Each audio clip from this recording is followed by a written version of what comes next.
saya jelaskan. Jadi itu juga semua terungkap sebagaimana saksi yang mendengar langsung, tapi mungkin dia ada mendapatkan itu boleh. Respon Baim sendiri ketika tadi mendengar pernyataan ahli gimana mungkin? Ya, yang dia tahu memang ada trauma delay yang nggak perlu saya jelaskan. Jadi itu juga semua terungkap sebagaimana yang Baim jelaskan beberapa kali. Kalau anak silakan, kalau mau ketemu itu ada tempatnya di Tiger Wong terkait ketemu, tapi dengan syarat tolong kalau anaknya tidak keberatan, tapi anak keberatan tolong jangan dipaksa. Hai, masih bersama saya, Mr. Z bicara.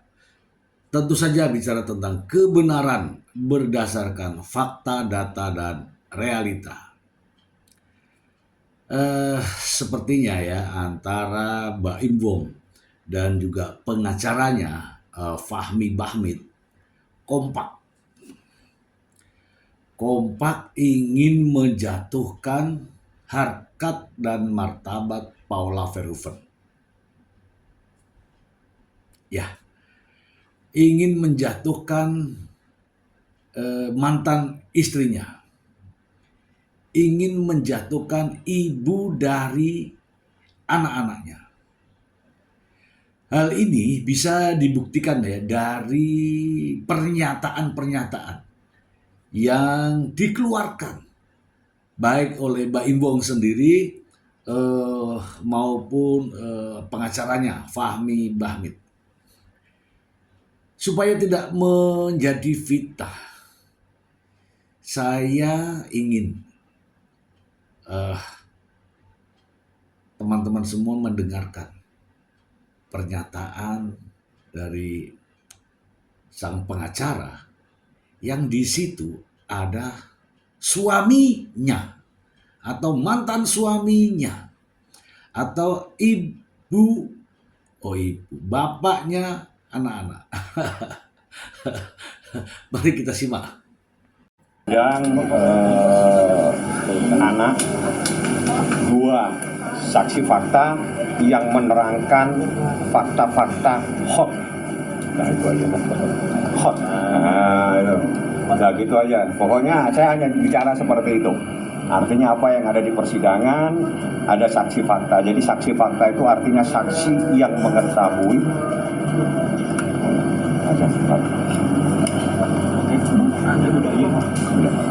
Jadi saksi fakta itu adalah saksi yang mengetahui, melihat, dan ada di satu kejadian. Dia menerangkan sesuatu, ya keterangan yang menurut saya hot. Dan itu aja. Ya udah, tanya yang mau menjelaskan. Saya tidak mau menjelaskan. Berarti itu kunci ya? Atau siapa bang saksi itu? Saksi tidak boleh saya beritahu siapa. Ya. Iya, nampak berapi-api ya, menjelaskan bahwa melihat saksinya adalah saksi hot, melihat kejadian yang hot, dan itu diucapkan di depan Baim Wong. Ya, kejadian hot apa gitu ya? Apakah aduh, sudahlah. Kita simak lagi pernyataan berikut ini. Tidak boleh. Saksinya yang jelas orang yang mengetahui adanya peristiwa, adanya kejadian, yang melihat, mendengar, dan ada di satu tempat itu. Bang, ini berarti yang dibawa saksi ini berarti dia mengetahui betul tentang peristiwa yang fakta hoax itu tersebut, Bang? Ya, ada dia melihat sesuatu. Bang, kalau pengacara sebelah bilang bahwa Baim memanggil illegal access, Bang, gimana? Hah? Illegal access lah. Suami istri, suami istri. Memang Baim bukan suaminya. Gitu loh. Itu ada aturannya lah. Jadi nggak perlu saya menguliai lagi tentang illegal access.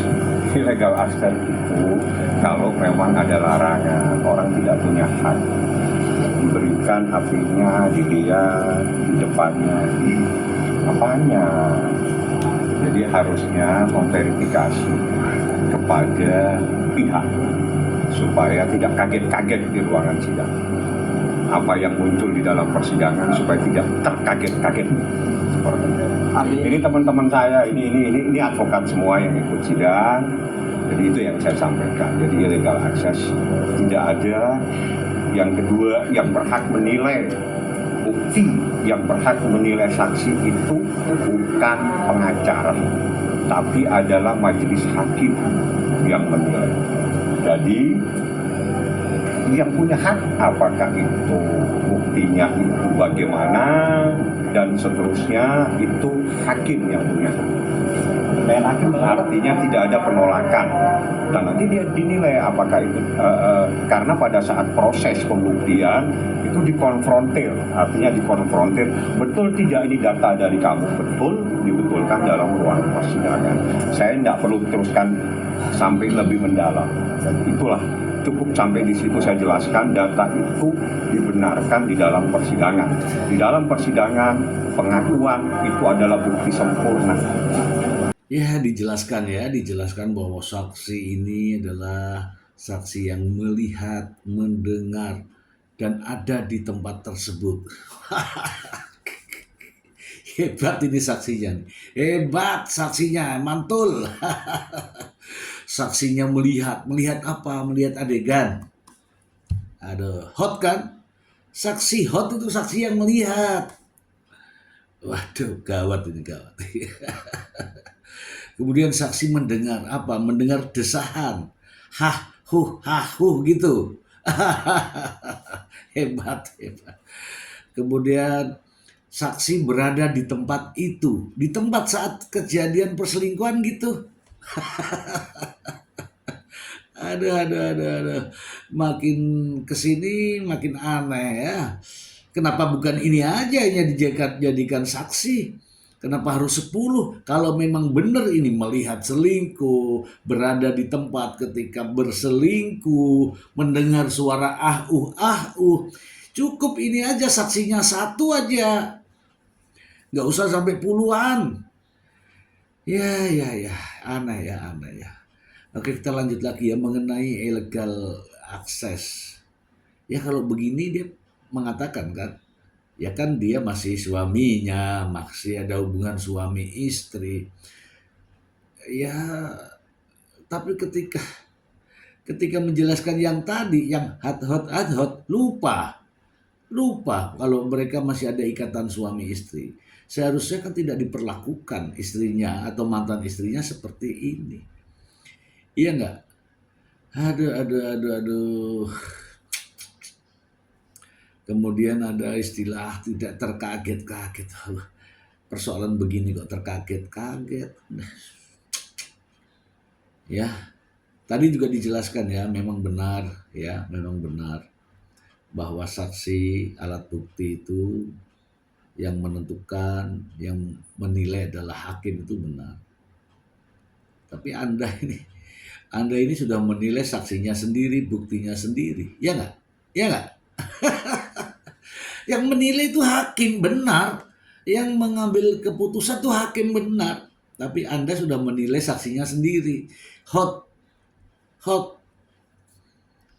Ada kejadian sesuatu. Iya kan? Ini terkait dengan kalau pengambilan data dari handphone Paula dijadikan kalimat dalilnya suami istri. Tidak ada namanya illegal access. Tetapi ketika persoalan bukti dan saksi justru merendahkan istri. Ini repot ya teman-teman. Kita lihat lagi ya pernyataan berikut ini. Suami istri kan sudah dijawab tadi. Suami istri tidak mungkin ada illegal access. Suami istri saling memegang password. Artinya boleh membuka satu sama lain. hubungan saksi. Kenapa? Hubungan saksi dengan ini siapa? Nggak boleh tahu. Tanya aja sama mereka. Karena saksi itu sudah diperluas di dalam putusan Mahkamah Konstitusi. Jadi walaupun dia hanya bukan saksi yang mendengar langsung, tapi mungkin dia ada mendapatkan boleh. Respon Baim sendiri ketika tadi mendengar pernyataan ahli gimana mungkin Bang Fahmi? Ya yang dia tahu Ya, saya rasa sama ya, sama dengan niat dari Mbak Imbong yang juga ya merendahkan istrinya, menjatuhkan istrinya. Ketika dihadapkan pada illegal access, ya masih mengakui itu kan istrinya, itu kan suami istri. Sudah. Simak lagi yuk. saya jelaskan. Jadi itu juga semua terungkap sebagaimana saksi yang mendengar langsung tapi mungkin dia ada mendapatkan itu boleh. Respon Baim sendiri ketika tadi mendengar pernyataan ahli gimana mungkin Bang Fahmi? Ya yang dia tahu memang ada trauma delay yang nggak perlu saya jelaskan. Jadi itu juga semua terungkap sebagaimana yang Bahim jelaskan beberapa kali. Kalau anak silakan kalau mau ketemu itu ada tempatnya di Ketua Umum Partai. Ketemu tapi dengan syarat tolong kalau anaknya tidak keberatan, tapi anak keberatan tolong jangan dipaksa. Anak itu di dalam hukum yang berlaku saat ini berdasarkan konvensi anak itu adalah subjek hukum, dia mempunyai hak, bukan objek hukum. Artinya dia tidak bisa kita jadikan objek dalam sebuah sengketa, tapi dia adalah menjadi subjek dalam sengketa perceraian. Tapi sejauh ini anak-anak keberatan nggak sih kita umumnya Bang Fahmi? Ya Anda tanya, yang Anda tahu bagaimana? Yang ada itu bagaimana? Kenapa anak-anak seperti itu saya nggak bisa jawab. Bang, ini kan yang dibawa Mungkin juga teman-teman tadi mendengar ya ada istilah trauma healing ya kan. Aduh, sudah payah ini. Anak-anak menghadapi trauma healing, kemudian silahkan untuk bertemu dengan anaknya, tapi dengan syarat ya. Kalau syaratnya anaknya mau, wah ini sudah gawat. Ini klub antara Mbak Imbong dengan pengacaranya, klub trauma healing, ada trauma enggan bertemu, sudah klub ini ya, tidak ada istilah itu terhadap anak-anak itu trauma healing itu. Tidak ada juga istilah anak yang masih di bawah umur tuh bisa memilih itu. Aduh, bapak ke. Sedih ya teman-teman ya, sedih. Ini kompak persis sama plek ketiplek. Kita simak lagi. dari satu atau lima. Apakah memang saksi untuk dugaan perselingkuhan Polri ini memang banyak yang melihat aksinya atau seperti apa? Tidak boleh saya jelaskan. Saksinya menjelaskan peristiwa-peristiwa sendiri-sendiri. Ada peristiwa sebelum perkawinan, ada peristiwa perkawinan dan seterusnya. Jadi isinya saya tidak akan jelaskan. Yang jelas ada saksi yang mengetahui suatu peristiwa seperti itu. Kalau inisial N itu disebut nggak sih dalam surat itu? Bukan lagi disebut, lengkap namanya disampaikan dengan kekaget-kagetan. Jadi biasakan mencari informasi biar tidak terkaget-kaget di dalam ruangan persidangan. Bang, ketika illegal access untuk dia dibuka di persidangan, dia bantah nggak sih pihak orang? Benar.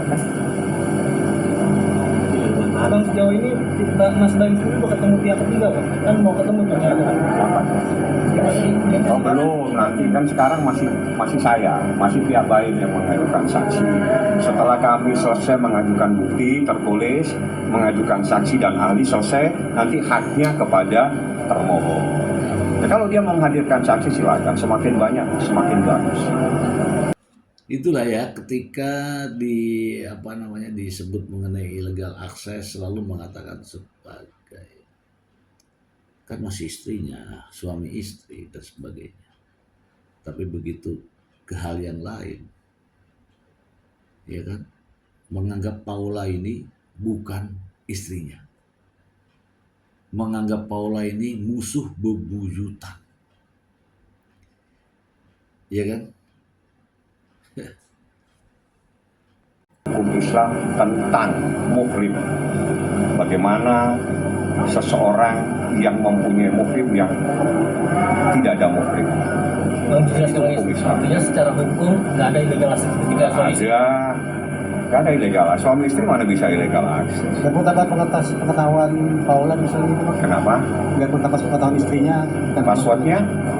Anda punya password istri, Anda buka, kan sudah pegang password.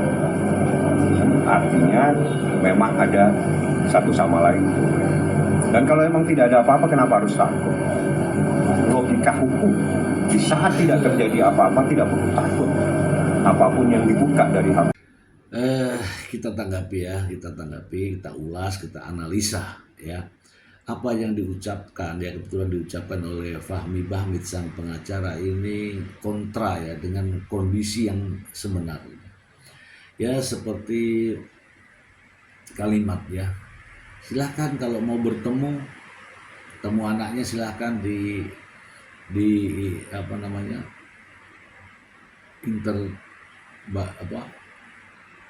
Tiger Wong Entertainment ya kan, TWE gitu kan, tapi dengan satu syarat, anaknya tidak keberatan. Itu juga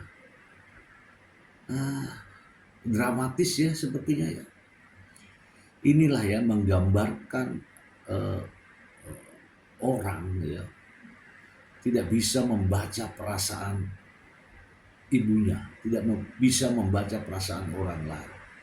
Masa dengan syarat anaknya tidak keberatan? Gila. Terus ini ada kalimat lagi nih ya. Anak itu memiliki hak memilih. Anak usia 5 tahun, di bawah bahkan, bisa memilih. Ini pembodohan ya teman-teman, pembodohan ya. Saya sudah sering ulas ini mengenai hak asuh anak akibat daripada perceraian. Ketika anak masih di bawah usia 12 tahun atau belum mumazid, belum bisa menentukan mana yang baik, mana yang buruk, mana yang boleh, mana yang tidak, itu akan jatuh kepada ibunya. Sudah, nggak usah dibantah itu, nggak usah dibuat dalil-dalil baru lagi ya. Harus anaknya tidak keberatan, tergantung bagaimana. Sulit saya ya, nggak masuk akal lah. Kemudian kecuali kalau anak itu bisa jatuh hak asuhnya kepada bapaknya apabila itu sudah dijelaskan di situ. Ya ditambah lagi dengan pernyataan di awal mengenai saksi adegan hot. Adegan hot apa? Apakah ada saksi yang melihat?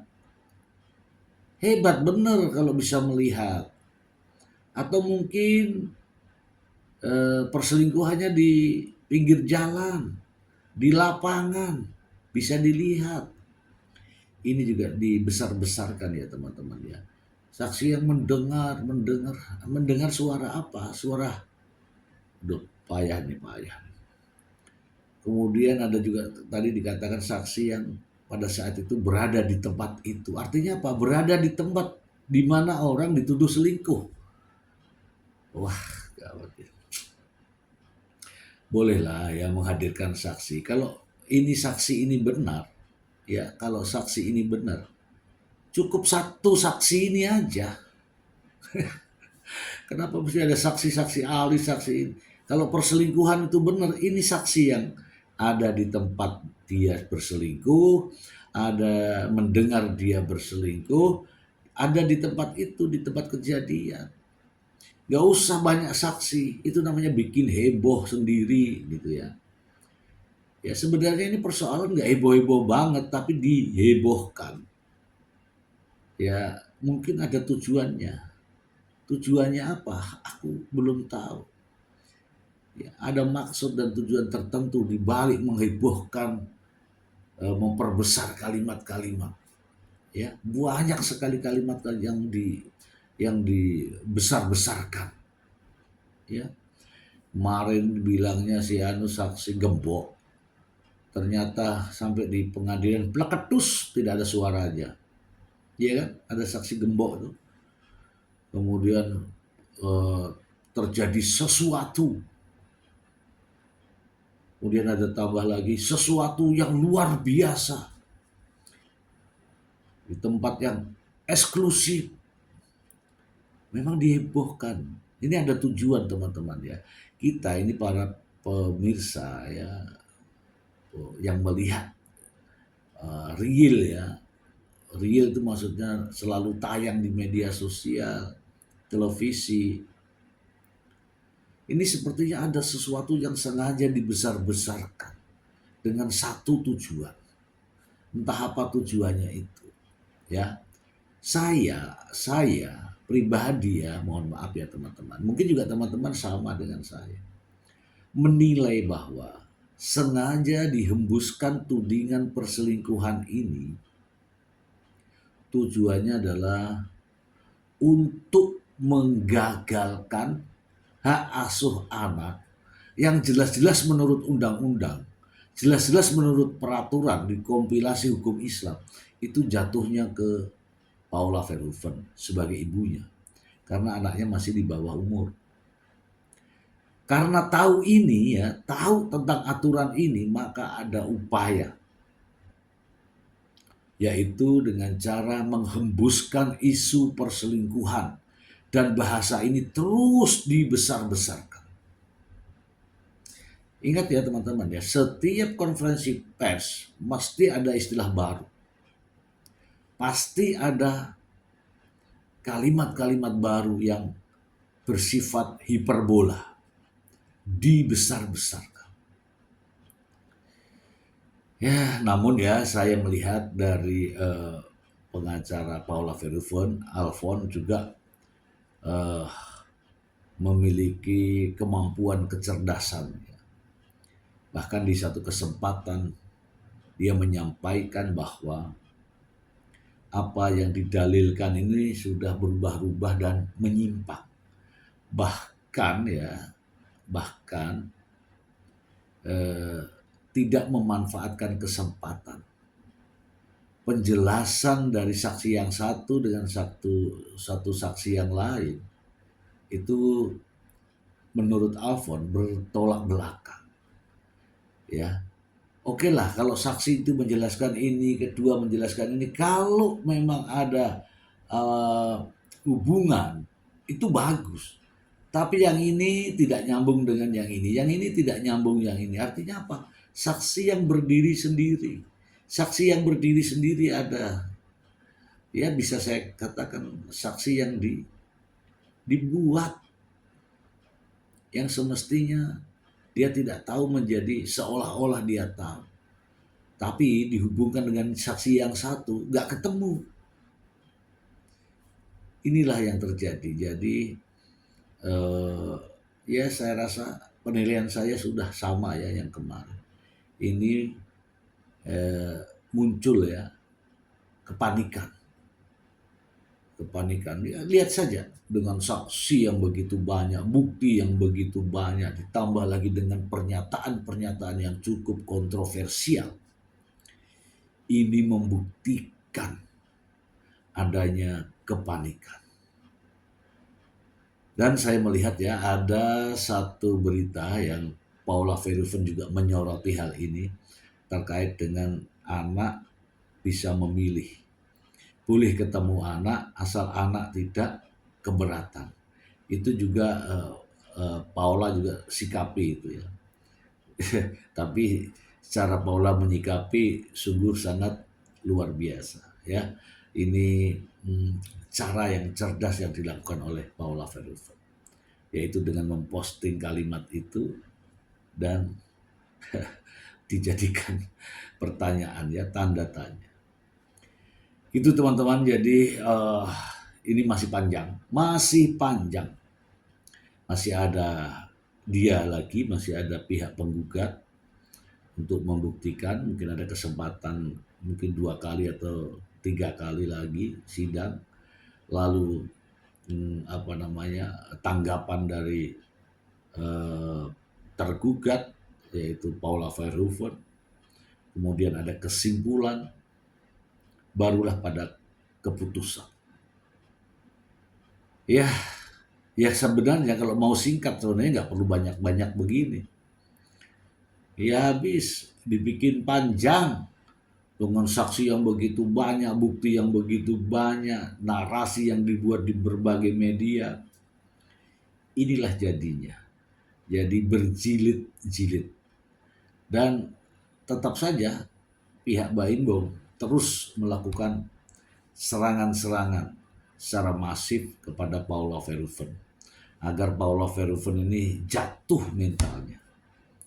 Ya, mari kita doakan agar Paula Verhoeven tetap semangat dan kokoh ya, ibu yang kuat untuk menghadapi mantan suaminya yang memiliki karakter berbeda dengan orang-orang lain. Semoga bermanfaat. Terima kasih.